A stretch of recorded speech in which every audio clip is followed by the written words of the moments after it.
She be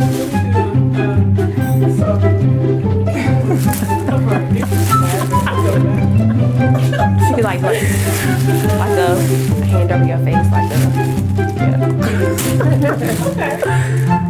And then that's pretty much all the positions that I have. Yeah. And then yeah, that's pretty much all the positions that I have. I really put people in. Sometimes like I just did Pilates. Right.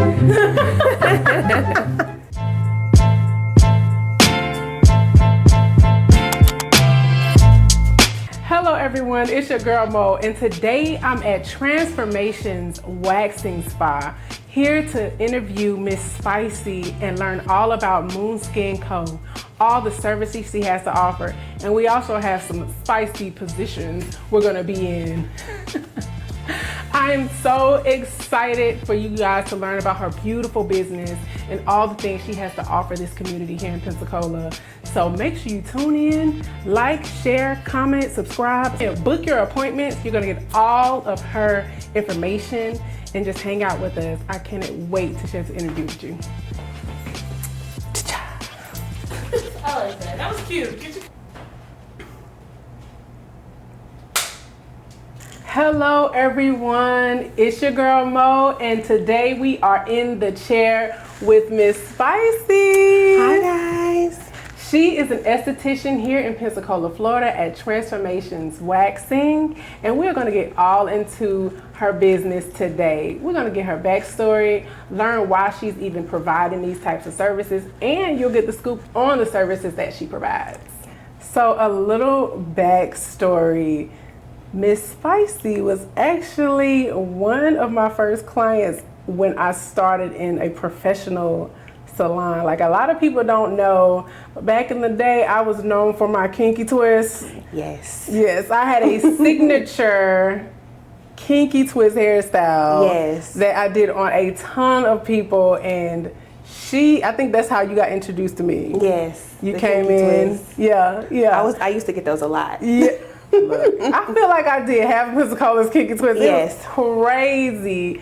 But so, yeah, I started in the salon, and she used to come in, your cousin, I think it was like 3 people from the same high school. Yes. Y'all were all coming to me to get kinky twists. And so, not to age myself, but I've known her for a while. Yes. And I thought it was kind of cool how we both ended up in the same industry. So tell me a little bit about like how you got started doing esthetician work. So I started doing esthetician work.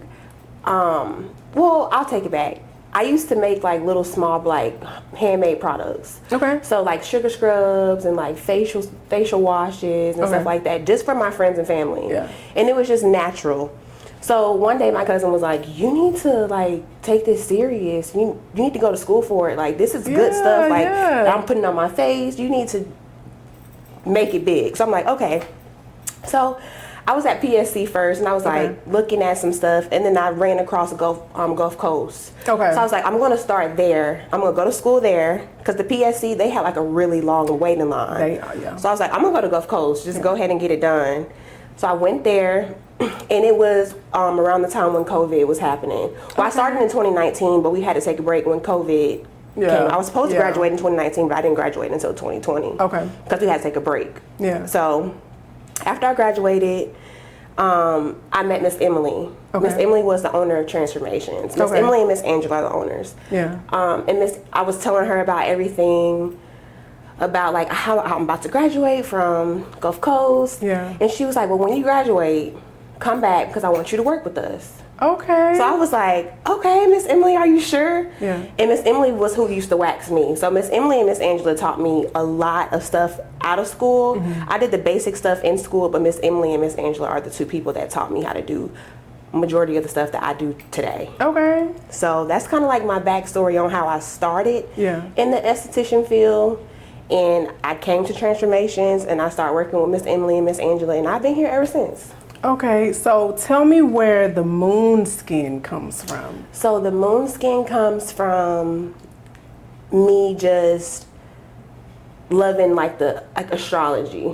Okay. So I was like, you're an astrology girl. Yes. So are you one of those people that's like, like, what do they call it? The big three people? Yes, I know my big three. I watch a lot of Keke Palmer's podcast, and she always asking people, what is your big three? I have no clue what that is. So what is that? So it's like your sun, moon, and rising signs. So your sun sign basically is who you are, like who you were born to be. So I'm a Pisces, so that's my sun sign. Okay. And then my moon sign is a Cancer. Okay. So that's like who I am on like my inner self.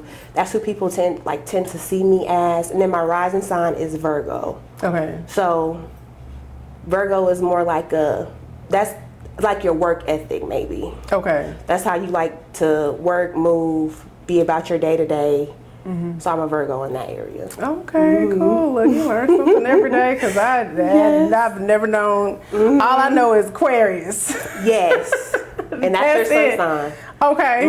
Okay, cool. So how do you tie that into your work? Like, it's Moonskin Company? Is that what your business name is? So it's moonskin.co. So I pretty much can do anything. I didn't do like the beauty element or just anything because I really want to just expand for it to be a whole big company because I do like pressed juices, and over the summer, probably 2023, I think 2024, I can't remember which year, but me and my best friend were doing like a podcast, and then we would do like pop-up shops and stuff, and I was doing like moon juice. So like the moon is just like my logo, I guess you could say. Okay. Because as a Pisces, I am like a moon sign. Okay. So I just can, tie that in together and be like, oh, I just do moon skin or moon juice or stuff like that. Just incorporate the moon because that's, my logo for my zodiac sign.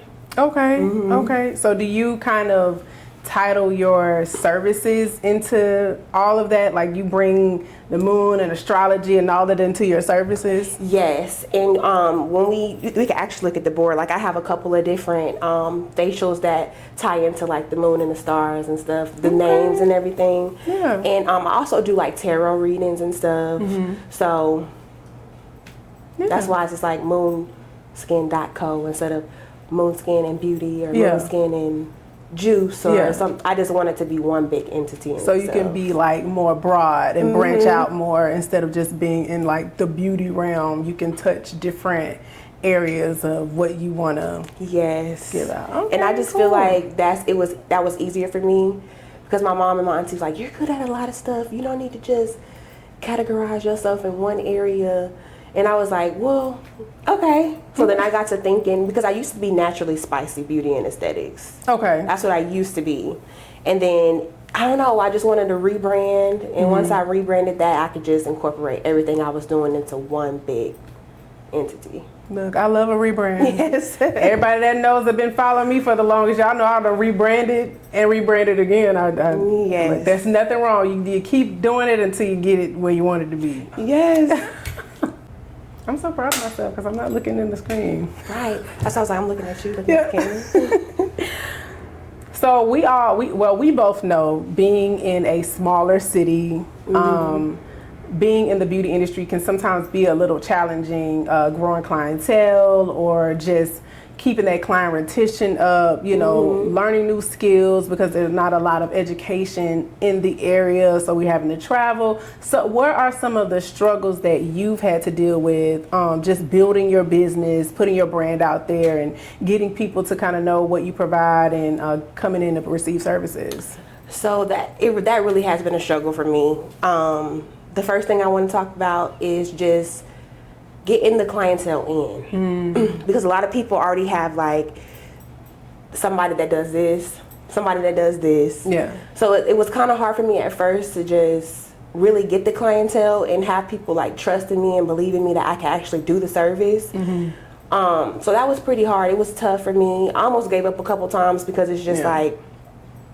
okay, I'm doing all this stuff. Like I've posted, I've done sales, I've done coupon deals, I've word of mouth, I've done business cards, I put business cards out and people just weren't coming. And it kind of made me feel like I was almost failing but at the same time, it was just like, it kind of gave me motivation to keep going. Yeah. Just so people, to get myself out there more, just so people know, like, oh, Spicee, she actually is really good. She actually is really good. She cares about, you know, the time she spends with you. She cares about your comfortableness. Right. She cares about you being able to relax. Right. Talk to me about stuff if you want to talk to me about stuff. Just having people say those things about me made my clientele go up. Yeah. So, but at first it was hard. It was really hard, and it almost unmotivated me to keep moving forward. Yeah, I mean, I can relate to some of those moments of feeling like, you know, pulling in clients can just be a headache. Mm-hmm. You know, because you know you have the skills, you know you have the gifts to provide the services, but when you are building a clientele, it's almost like you have to build trust. Mm-hmm. And you're putting out the information, you're putting out the pictures or the videos or whatever, and people are like, Right. And then you do the specials, and then you end up with special clients. You know what special clients are, the ones that only come when you run the special. The only one, and that's what I was having at first. Like people would come to me and be like, oh, I saw that you were doing this, but that could have been like 2 months ago. Yeah. I'm not doing that anymore. Yeah. Or I have people that say, oh, so-and-so charged me this, but you charging me this. Yeah. And I'm like, well, I'm not so-and-so. Yeah. You know, these are my prices. You bring a different value. Mm-hmm. Yeah. And at first it was like, okay, well, I'll do it for this. Yeah. Because I was like, you know, just desperate to get the clients, desperate to just have like a chance to show people that, hey, she actually is good at this. Right. But then over time, it was just like, I felt like I was devaluing myself. Yeah. And it just made me feel like, this isn't the right way to go, because I'm not seeing the energy that I put into my services being brought back to me. Yeah, because you want to return. Mm-hmm. You know, we're not, I mean, we love what we do, but this pays our bills. Like, this is our career. Right. You know, this is our source of income. Mm-hmm. And so when you break yourself down so much where you're just like, hey, pennies on the dollar, it's like, okay, look, something got to give. Like, I have to have some kind of income coming in. So I definitely understand that part. Was another little struggle for me. Yeah. And then another one is just like popularity. People will go to where other people go. Yeah. Just because of the name. Yeah. Just because, oh, she did my services and she got 30,000 followers on Instagram. Yeah. Or she did my wax and she got 25,000 likes on this picture. Yeah. So it's just like having to like kind of balance that. And just, you know, sometimes me posting, like when I first started out, I would only get like 3 or 4 likes. Yeah. And it discouraged me from posting because it's like, okay, I'm putting in all this effort, I'm putting in all this energy, and I personally think my work looks better than the 25,000. Likes don't you know, equate to quality and good service. And I am definitely quality over quantity. That's always been my deal. Like I would prefer to have 3 clients in a day than 15 clients in a day, because I know I did those 3 clients how they wanted to be done. Right. And I know I did my best on those 3 clients, and I know that they will be return clients for me. Right. Instead of having 15 people and then now, oh, Spicee did this, or I went to Spicee and she missed this hair, or I went to Spicee and now my face breaking out. No, I don't want that. I always want to have good reviews, so I'll take those 3 over those 15. Right. Any day. Right. Especially like now, social media is such a big thing in our industry. Like a lot of people, you know, feel like if they don't have 18 million followers, or if they don't go viral, then they're not really providing good services. And it's just like, somebody can spend a lot of time on their social media setups and, you know, have this video go viral or have all these followers, but they're not really providing good services. Right. And that was my thing. Yeah. So it's just been a mix up of things, like of struggles that just kind of like put me in the mindset of, okay, you got to just keep going, even though this is what it is right now. And like you said, we are in a smaller city, so people tend to flock to the most popular, or people tend to flock to the people that are bringing in the most people, or posting the most content, or doing stuff like that. So, you know. Yeah, and a lot of times too, it's like some people, they like to go to the most popular, because I think of it like, some people just want to say that they went there. Yeah. And some people just want to go to be nosy and so they can make a post and complain. Mm-hmm. Because I see that a lot too. People will go to popular people just so they can get on there and say, well, she did this and she did that. And it's like, that's not cool. Right. You know, you either want to go for the service and enjoy the service, or you just want to, you know, not go at all. Not go at all. But I see that, you know, especially here, like, people focus so much on the popularity, and I think it's because our city is so small. Mm-hmm. Like, people don't really have access, you know, or knowledge about who all was out there. One of the reasons why I wanted to do this show. Yes. But, you know, a lot of people don't get the exposure, because I know a lot of hairstylists or a lot of people in the beauty industry, period, who just kind of keep their head down. They're working. Mm-hmm. They're not making content. They're not outside like that. They just working. And that's me. Yeah. That's me. Yeah. And it's like, sometimes I don't want to have to exploit myself in order for people to want to come to me. Yeah. Or put myself out there in a way that, like, a social media, if you follow me on social media and then you come meet me in person, I'm different. Yeah. No, I'm the same person on social media that I am in person. Yeah. You know? And that's what you get with me. Right. So, hey guys, I also have a very special announcement to make. I will be taking more travel appointments so I can come to you instead of you coming to me, and I have a full setup of everything I need. I also will be booking for bridal showers, birthday parties, wax and spa parties, kids' birthday parties, and intimate sessions when you just want to book something fun for your spouse or you and your spouse, just to have a good relaxation day at home. So talk to me a little bit about, like, the services you provide, because I also want people to expose, like, what they have to offer. So, like, we know you're doing waxing. What type of waxing are you doing? So I do all body waxing from head to toe. Yes, so I do brows, facial waxing, including like the chin, the lip. If you want a full face, we can do full face. Like your neck area, your chest, your underarms, bikini, Brazilian. I do everything. Oh, wow. Okay. And I also do brows with brow tinting and brow henna. I have a lot of facials that I offer. I also do body contouring with the wood therapy. So if you have like spot treatments that you want to just do the work on to get kinks out, or if you have bad arthritis, or if you just had surgery, or if you just want to help, you know, tone your body as you like working out and eating right, I can help with that too. And I also do tarot card readings. Cool. Is there a certain service that you like to do more? I love brows. Brows are like my number one thing to offer for service. Brows are a big thing right now. I love brows, and I'm kind of getting more into that. I've seen like the airbrush eyebrow. I've seen the stains. So it's like I'm getting into more of that. The lamination. All that that's stuff. all new. I've never heard of that new stuff. So I'm trying to get into that. I want to like take a couple classes on it before I start offering the services, just so I can get everything right. But I love brows. Brows are like the best thing to me. Just to see, like, because brows can really make or break your face. Yeah, a nice brow will have you not even having to wear makeup. You can just have brows and a lip. That's it. And that will make you lift it. I feel like brows kind of give you a facelift in a way too. They do. Like, they really sculpt your face. Yeah. So that's my number one service to offer is brows. Cool. Yes.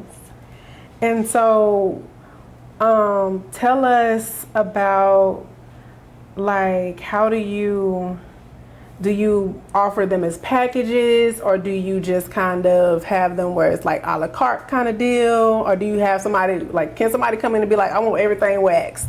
Yeah, so I do like package deals.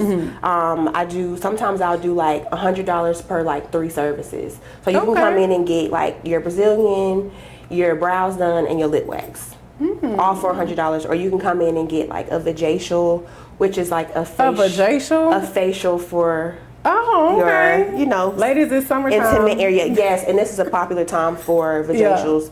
because people are wearing a lot of bikinis and bathing suits and stuff. Okay. So I'll offer that with like an eyebrow, throw that on. So Brazilian vajacial eyebrow wax, all for $100, and I'll do that sometimes. Or you can do a la carte. I've had some people come in and be like, I need to be waxed from head to toe. Yeah. And that takes me a little bit longer. So those appointments, like wax from head to toe, instead of like it being walk-ins, I do be like, okay, well, you have to book an appointment for that. I can't just hop into that right now because I need to know how much wax I'll need. Right. You know, and all of that. So. Oh, head to toe waxing. How does it, how do you even, is there like a type of preparation you have to do for the body to prep somebody? Because I would feel like I would be like sore after that. Yes, so it is a little list of stuff. So before you come in, your hair has to be as long as a grain of rice for me to even be able to do anything. So if you don't have a grain of rice of hair, I'm probably going to turn you around and be like, come back in like 2 weeks until your hair grows, you know, till it grows out a little bit more, and then we can do it, because sometimes the wax won't be able to get that. And I'm not the type of waxer that's going to sit there and like pick your hairs out. No. When you come, and your hair needs to be as long as a grain of rice. That's what we require before. And then, you know, just like exfoliating your skin and everything. Because with waxing, it's going to pull that dead layer of skin off that you don't need on there anyway. Right. And then after, it's like, you know, you have to follow some rules, like no soaking no like getting in the ocean, or no getting in the pool, no having sex for like 24 to 48 hours after you get such an intimate service like that. Because you don't want to have anything happen, and you're not going to say that Spice did nothing. So it is like a couple of things that you have to follow to do in order to keep, you know, everything going good. Do you have people sign something? So I don't have people sign anything, but I do have a paper that I give people in order to be able to get the wax, or to follow the directions. So I'm like, oh, I gave you the paper. Or I sent you the picture of what you needed to do in order for. And it's like whenever somebody comes back, I'm like, oh, I have ingrown hair. I'm like, did you follow the paper? No. Well, that's why. You know what I'm saying? So it's like you have to follow the rules. You have to follow the rules, especially when something is that intimate being done to your body. So do you treat ingrown hairs? I do treat ingrown hairs. Okay. You can come to me and I can get ingrown hairs out for you. And if it's, you know, a deeper issue, I'll just be like, hey, I don't feel comfortable with doing this right now. You probably need to follow up with your primary care. You know what I'm saying? Just off of looks from it, I'll be like, oh no, I don't handle that. But if I can clearly see the hair, we're gonna get it done, we're gonna get it out, and everything is gonna be great. Okay, cool. 3 things that can get your wax appointment canceled. Number 1, not showering before you arrive. Bodily hygiene is very important. I don't want to smell what you did the night before, the morning of, last night, 2 days ago. I don't want to smell that. So taking a shower is very important, so everything can go good on my end and yours. Number 2, do not pick your ingrown hairs before you come. Let me handle that as a professional. I don't want to see stuff oozing out of your bumps. I don't want to see how much you done digged and picked. I don't want to put wax over that, because I don't want to cause you an infection, and I don't want you down my neck or on my back because of something that you did before you came to me. Let me handle the ingrown hairs.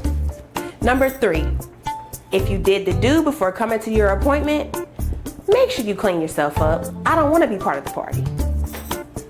Number 4, if you did number 2, I don't want to see the poo. Please clean yourself up after you use the restroom. I don't want to see the remnants left behind. Number 5, I don't need your help trimming the area that you can't see and I can. Let me handle that. Leave that up to the professional. So these are the 5 big tips that I need you to do in order for you to keep your appointment. Come on.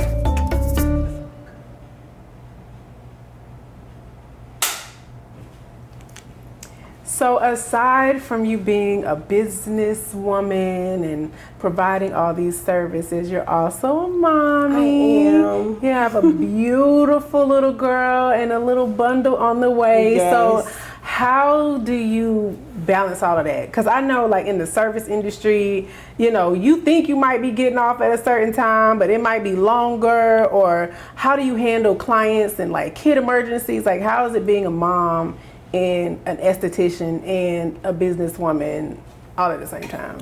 So really just having a village for me is huge. Yeah. Huge. Like my best friend, my mom, my grandma, my auntie.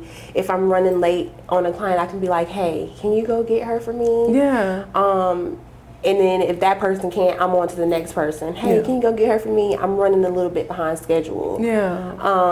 Or, you know, sometimes you do have to break it down to people and be like, hey, I know I promised you this, and this today, but if we can split this down the middle and I can do this, and then you can come back tomorrow for this and this, and I can just throw in an eyebrow wax or something. Right. And most of the time, a lot of people just understand. You know, I am a young mom, and I am, you know, doing a lot at one time. So a lot of my clients, they understand that. And they know Kimani. Like a lot of my clients know who Kimani is. They're like, go get Kimani, no, handle that first. So that really hasn't been like a struggle for me. It's really been something good for me just to have like my family support me, and my closest friends support me to be able to just help me provide for Kimani on the day-to-day. Yeah. So that's been really good for me. So are you excited about your new little boy? It's a boy, right? Yes, it's a boy. I'm super excited. I have the best of both worlds. You know, even though Kimani is a little older now, and I'm kind of starting over, I'm still really excited to just have two kids. It's definitely going to be like something to get used to, but I'm excited to have that experience. So how far along are you now? So I'm almost 8 months. Yes, almost. I'll Almost be 8 months in 2 weeks.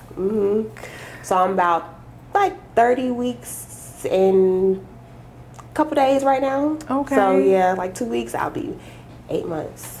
So you're already talking to clients like, hey, y'all. Yeah, like, hey, you know, probably like this time and a touch up, and then I'm gonna take a little break for a minute. Right. But it's not gonna be like a huge break, you know. So I'm just praying that everything just goes how it's supposed to go, so I can get right back into doing everything that I'm doing.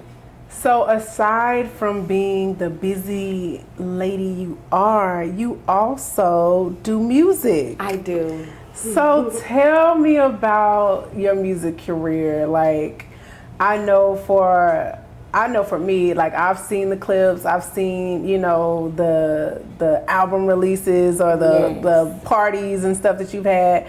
But how did you get into music, and what are your plans to kind of expand that?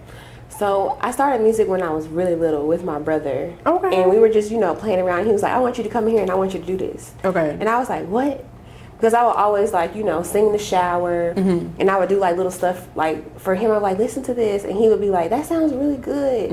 Like, and then one day he was just like, come here and record this. And he wrote me a song, and all I had to do was just basically make it sound good. Yeah. And I think I was probably like 8 or 9 years old when I first did that. So that's how I started music. I always loved music. Okay. So that's how I actually started. Like, and like, okay, no, I actually really want to do this. I actually really want to record. Music is something that makes me really, really happy. So that's how I started. And then just over the years, I think I took a really big break. Like, you know, through middle school, high school, I didn't really do music. I was in a couple of talent shows, but like I didn't really like focus on music because I was, you know, young, and it was just, I'm in school.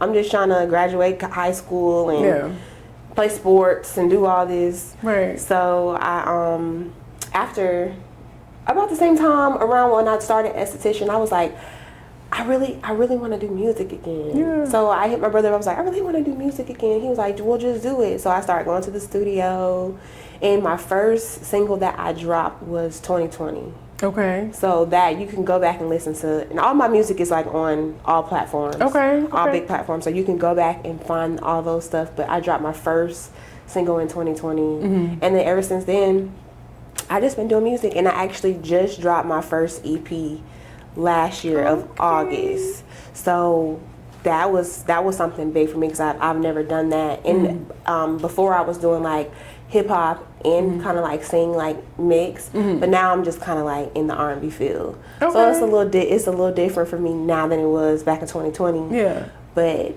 I, you know, plan to just keep going on with that. I have a couple of projects that I've been working on. just so when I have the baby, those can go ahead and drop. Yeah. So I'm super excited about that. I'm still, going to the studio, recording, getting everything handled and situated. And I'm actually working on another project. Okay. I'm not sure, we haven't picked a date for it, but I'm still working on it. But you guys can find my music. I'm under Spicee Priestley on all major platforms. Spicee Priestley. Yes. And it's Spicee. Okay. Preistley. But yeah, you can find me on there. And you can just kind of see like over the years how I've evolved in music. Yeah. I got a little catalog. Cool. That is what's up. This was such a great interview, but now I want to see your space. Yes. So let's get up and do the salon tour so we can show people where they were going to be coming to get these services. Yes. Come on back, y'all.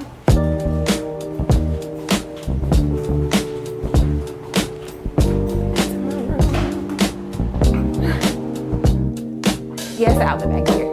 We can bring it in the room.